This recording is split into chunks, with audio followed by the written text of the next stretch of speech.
नमस्कार दोस्तों। इस दुनिया में ना एक एनर्जी बहुत पावरफुल तरीके से काम करती है। चाहे आप इस पर विश्वास करते हो या फिर ना करते हो, वो आपकी मर्जी होती है। अगर आप विश्वास करते हैं, आप इसका फ़ायदा उठाते हैं, तो ये आपके हर बने बिगड़े हुए कामों को भी बना सकती है। लेकिन अगर आप इस पर विश्वास नहीं करते, लेकिन ये तब भी काम करती है। उस समय क्या होता है, आप नेगेटिव सोच रहे होते हैं और नेगेटिव तरीके से ये आपके लिए काम कर रही होती है।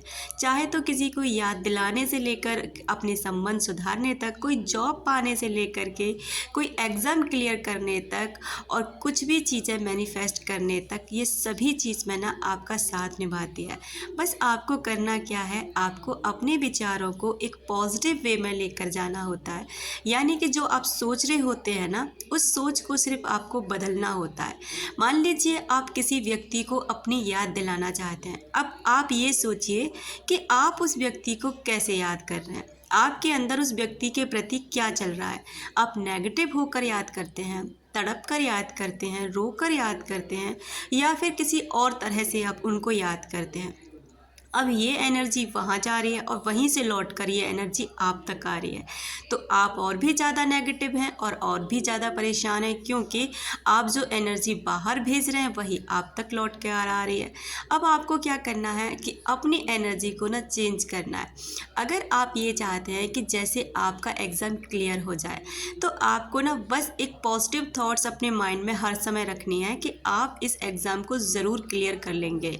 अगर आप सोच सकते हैं तो आप कर सकते हैं, क्योंकि इंसान का जो माइंड होता है ना, वो इतना ज़्यादा पावरफुल होता है कि अगर वो किसी चीज़ पर विश्वास कर लेना, तो उस चीज़ को वो हासिल करके ही दम लेता है। और इस काम को अंजाम देने में ना आपको 21 डेज़ का टाइम लगता है। यानी कि अगर आप अपने माइंड को विश्वास दिलाने में कामयाब हो जाते हैं ना कि ये चीज़ आपके पास है और आप इस चीज़ के लिए बने हैं, डिज़र्व करते हैं कि ये चीज़ ना आपको मिलनी चाहिए, तो डियर वो चीज़ ना आपके लिए धीरे धीरे आपकी लाइफ में मैनिफेस्ट होने लग जाती है। क्योंकि आपका सबकॉन्शियस माइंड इतना ज़्यादा पावरफुल होता है, इतना ज़्यादा मतलब आपका आज्ञाकारी होता है कि आप जो भी चीज़ें इसमें डालते हैं ना, वो चीज़ों पर विश्वास करने लगता है और उसे लगता है ये चीज़ आपके पास है, और उन्हीं चीज़ों को वो अपनी तरफ अट्रैक्ट करता है। यानी उन चीज़ों को हासिल करने के लिए वो फ्रीक्वेंसी पर जाता है और वो चीज़ें आपकी लाइफ में धीरे धीरे आने लग जाती है। क्योंकि तभी कहा जाता है ना कि आप जिस तरीके से विचार प्रेषित करते हैं, जिस तरीके के माहौल में रहते हैं, जिस तरीके के आप अपने अंदर थॉट्स क्रिएट करते हैं, वो सारी चीज़ें मिलकर आपके भाग्य का निर्माण करती हैं। अब आप किसी को चाहते हैं कि वो इंसान ना आपको बड़े प्यार से याद करे, वो इंसान ना आपसे कांटेक्ट करे, तो आप उसको ना उस तरीके से याद करिए ना, जैसे कि अगर आप चाहते हैं वो व्यक्ति आपको याद कर दे और आपसे कांटेक्ट करने की कोशिश करे, तो आपको उन्हें कैसे याद करना है कि आप ना बहुत प्यारे इंसान हैं, मुझे पता है कि आप मुझसे बहुत प्यार करते हैं और आप मुझे याद करते हैं। जैसे मैं आपको याद करता हूँ या करती हूँ, आप भी मुझे याद करते हैं। आप एक बहुत ही ज़्यादा पॉजिटिव और प्योर सोल हैं और आप मेरी एनर्जी को समझ पा रहे हैं। ये तभी होता है डियर, जब हम अंदर से हील और क्लियर होते हैं, यानी अपना इंटेंशन ना सेट कर चुके होते हैं। जैसे कि अगर आप तक मेरी आवाज़ पहुंच रही है, आप मुझे सुन पा रहे हैं, समझ पा रहे हैं, तो आप मुझे कॉल करिए, आप मुझे मैसेज करिए। मैं चाहती हूँ कि आप मुझे कॉल करें या मैसेज करें। आप इस तरह से ना उनको याद करिए, हंसकर याद करिए, खुश होकर याद करिए।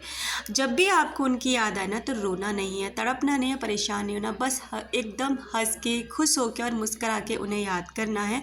और याद करते समय आपको ये एनर्जी सेंड करनी है कि आप उन्हें मिस कर रहे हैं, बहुत प्यार से मिस कर रहे हैं, बहुत अच्छे से। लेकिन इन चीज़ों को ये नहीं है कि मैं देखती हूँ ऐसा होगा कि नहीं होगा, ऐसा आपको नहीं सोचना है। क्योंकि डियर, यूनिवर्स हमेशा आपका एक एग्ज़ाम लेते हैं, आपका एक टेस्ट लेते हैं और आपको उसमें टेस्ट में पास होना होता है। आपको लेट गो करने सबसे ज़्यादा ज़रूरी कहा जाता है कि आपको लेट गो करना चाहिए। जैसे आपने याद करा, अब ये नहीं अभी तो मैसेज नहीं आया, इतने दिन हो गए, इतना टाइम हो गया, नहीं। आपका काम है बस अपने विचारों को वहाँ तक पहुँचाना। आज तो मैसेज वैसे भी नहीं रहा है, आप अगर कोई टेक्निक नहीं लगा रहे हैं, कुछ नहीं कर रहे हैं, तो फिर भी उनका मैसेज कॉल नहीं आ रहा है ना, फिर भी आपके पास उनका कोई कांटेक्ट नहीं है। तो अगर अगर आपका माइंड अच्छा हो सकता है इन टेक्निक से, अगर किसी इंसान से आपके संबंध सुधर सकता है, तो थोड़ी सी मेहनत करने में मुझे नहीं लगता कि आपका कुछ जाता है। क्योंकि डियर, हमारा हर तरीके का विचार ना उस व्यक्ति के अंदर होता है। जैसे हम उस व्यक्ति को सोचते ना लगातार, तो हमारी ये वाली जो थॉट्स है ना उस इंसान तक पहुंच जाती है। इसलिए तो कहते हैं कि अगर वो व्यक्ति आपके माइंड में है, तो आप भी उस व्यक्ति के माइंड में होते हो। लेकिन आप अपने विचारों पर गौर नहीं करते कि आपके विचार किस तरीके के हैं, किस तरह से उस व्यक्ति के पास पहुंच रहे हैं। आप उसके बारे में जैसी भी बातें करते हैं, जैसी भी आप उसको गॉसिप करते हैं, अपने दोस्तों को बताते हैं, रिश्तेदारों को बताते हैं, जिससे भी आप उसके बारे में जैसी बातें नेगेटिविटी रखते हैं, वही चीज़ ना आप अपनी लाइफ में अट्रैक्ट कर लेते हैं जाने अनजाने में। इसलिए अपने विचारों को सबसे पहले शुद्ध कीजिए, खुद को हील कीजिए, उसके बाद आपके रिश्ते ना स्वतः ही हील होने लग जाएंगे। क्योंकि सेल्फ लव में ना बहुत ज़्यादा पावर है, बहुत ही ज़्यादा, जितना कि आप सोच भी नहीं सकते। Thank you so much.